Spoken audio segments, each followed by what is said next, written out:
My name is Grace. And this is my story. We were 5 couples, filled with excitement and hope as we arrived in a strange land. We didn't know our journey would lead us into the deep, dark forest. We were 5. But only 2 of us remain. Only 2 of us returned. How? If only we knew. The journey began with excitement and a tinge of nervousness. 5 newly deployed NYSC members, Joseph, Timmy, Joy, John, and Grace, stepped off the bus at the edge of the village of Ajanla. They were eager to begin their service year, each carrying dreams of making a difference in this unfamiliar corner of Yada. The villagers had warned them about the forest bordering Ajanla, describing it as treacherous and filled with mysteries best left undiscovered. But the 5 youth couples dismissed the warnings as mere superstition. Their troubles began on a fateful Saturday when they decided to explore the forest. Timmy, ever the adventurous one, convinced the others, "Let's see what's so scary about this forest. Besides, how dangerous can it really be?" They carried a paper map, flashlights, and snacks, and they ventured into the dense greenery. At first, the forest seemed enchanting, a haven of rustling leaves, chirping birds, and faint sunbeams filtering through the canopy. But as they delved deeper, the mood shifted. The air grew colder, and everywhere became somehow quiet around them. By late afternoon, they realized they were lost. The map was no help, every direction seemed the same. Tension rose as daylight began to fade. "We should go back the way we came," Grace suggested, her voice trembling. "But which way is that?" Joseph replied. As night descended, they stumbled upon a small clearing and decided to set up camp. They tried to stay cheerful, but the unfamiliar sounds of the forest, distant howls and rustling bushes, kept them on edge. Then came the first tragedy. Joy, stepping away from the group to answer nature's call, let out a blood-curdling scream. By the time the others reached her, it was too late. She lay lifeless, her face frozen in terror. There were no visible wounds, only claw marks around the area. Panic consumed the group. "What is happening?" John shouted. Sleep was impossible. As dawn broke, they pressed on, determined to find a way out. But the forest seemed alive, shifting and twisting to trap them further. It was as if the trees themselves were watching. John disappeared after being lured by a phantom voice calling his name. The group shrank to 3, Joseph, Grace, and Timmy. Desperation drove them to keep moving, their bond of friendship growing tighter as they fought for survival. But the forest showed no mercy. On the 3rd night, Timmy vanished during his watch. When the remaining 2 found him, he was lying motionless near a strange altar made of bones. A sinister mark was etched into the ground beside him, glowing faintly. Only Joseph and Grace remained. Exhausted and starving, they stumbled upon an ancient hut deep within the forest. Inside, they found a journal written by someone who had been trapped years ago. It spoke of a malevolent force that preyed on fear and divided groups to weaken them. This thing feeds on us," Grace whispered, her voice barely audible. "We have to outsmart it," Joseph replied, his determination unwavering. The 2 devised a plan. They would suppress their fear, sticking together and refusing to give in to the illusions the forest threw at them. It was easier said than done. The forest conjured images of their lost friends, pleading for help. It mimicked voices and memories meant to shatter their resolve. After what felt like days, they stumbled upon a narrow path marked with strange carvings, the same carvings from the journal. Summoning their last reserves of strength, they followed it. The forest resisted, shaking the ground and sending gusts of wind to deter them. But they pressed on. Finally, they emerged into sunlight, collapsing on the outskirts of Ajanla. Villagers found them hours later, dehydrated and delirious. Joseph and Grace never spoke of what truly happened in the forest. They completed their service year quietly, their bond unshakable after the ordeal.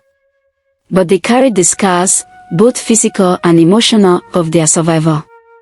The villagers, upon seeing their return, whispered amongst themselves. The forest let them go, they said, but at what cost? The two would never forget the echoes of survival that haunted them every night. Joseph and Grace thought their escape meant their suffering was over. But the forest wasn't done with them. Even as they tried to go back to their usual life in that village, the scary presence of the forest stayed. It haunted their dreams, dragging them back to the darkest nights they spent running through the trees. Joseph woke up screaming more nights than he cared to admit, the sounds of Joy's scream or John's pleading voice echoing in his mind. Grace became withdrawn, often staring into the distance, lost in thought. The villagers noticed their change. Some brought herbal remedies and prayers, others advised them to visit the local spiritual healer, Baba Ogunlai, a man known for dealing with unseen forces. Reluctantly, Joseph and Grace went to Baba Ogunlai. Baba listened intently as they narrated their ordeal. He didn't interrupt, but his furrowed brows and occasional glances at the forest edge said it all. You left with 5, but only 2 returned. The forest does not give without taking something in return, Baba said gravely. What does that mean? Grace asked. The forest marked you. It spared your lives, but it bound a piece of itself to you.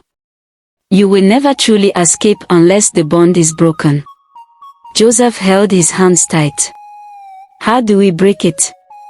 Baba sighed deeply. It is dangerous. The forest does not like to lose. To sever the bond, you must return and face it.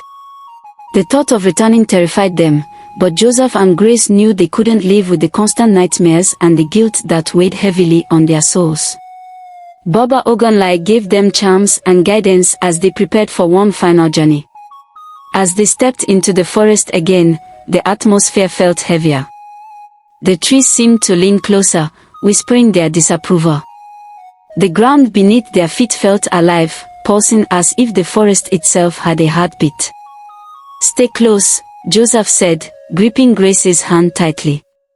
We are doing this together. The forest didn't welcome their intrusion. Shadows danced in their peripheral vision, and the air grew colder with every step. Strange sounds surrounded them, laughter, crying, and screams that mirrored those of their fallen friends. At one point, they stumbled upon a clearing where an image of Timmy appeared, smiling at them. Why did you leave me behind? He asked, his voice filled with sorrow. It's not real. Grace shouted, pulling Joseph forward. But the forest wasn't done. It showed them Joy, John, and even phantom versions of themselves, bloodied and broken, begging for release. The illusions clawed at their minds, but they clutched Baba Ogunlai's charms and pressed on. After hours of wandering, they reached the heart of the forest, a massive tree with roots that twisted and curled like giant snakes. It radiated a dark energy, and at its base was the same altar they had seen before, glowing faintly. This is it, Grace whispered. As they approached, the ground trembled. A shadowy figure emerged from the tree, its form shifting and flickering like smoke. It spoke in a voice that seemed to come from everywhere at once. Joseph stepped forward, his fear replaced by anger. You took our friends. You won't take us. The figure laughed, a sound that sent chills down their spines. You cannot defeat me. I am the forest. I am eternal.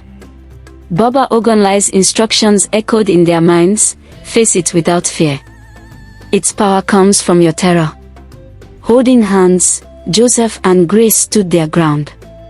They began chanting the words Baba had taught them, their voices trembling at first but growing stronger with each repetition. The figure screamed, its form flickering violently as the tree began to wither. The ground cracked beneath their feet, and the forest howled in fury. But Joseph and Grace didn't stop. They poured every ounce of courage into the chant until the figure dissolved into nothingness. the forest fell silent. The oppressive weight in the air lifted, and the trees seemed to retreat, their branches no longer reaching for them. For the first time, Joseph and Grace felt free. They retraced their steps and emerged from the forest as the first light of dawn broke over Ajanla. Villagers gathered, their faces a mixture of relief and awe. Baba Ogonlai greeted them with a knowing smile. You have done what many could not. The forest no longer holds power over you. Joseph and Grace completed their NYSC service and left Ajanla, their bond stronger than ever. They carried the memories of their friends with them but no longer felt haunted. They spoke occasionally of the forest, not with fear, but as a testament to their survival and resilience. Though they moved on with their lives, whispers about the two coppers who defeated the cursed forest lingered in Ajanla. The villagers called them the ones who returned, and their story became legend. A reminder that even the darkest forces could be overcome by courage and unity. Thanks for watching. Please don't forget to subscribe, like, and share. Turn on the notification bell to stay updated with our latest video.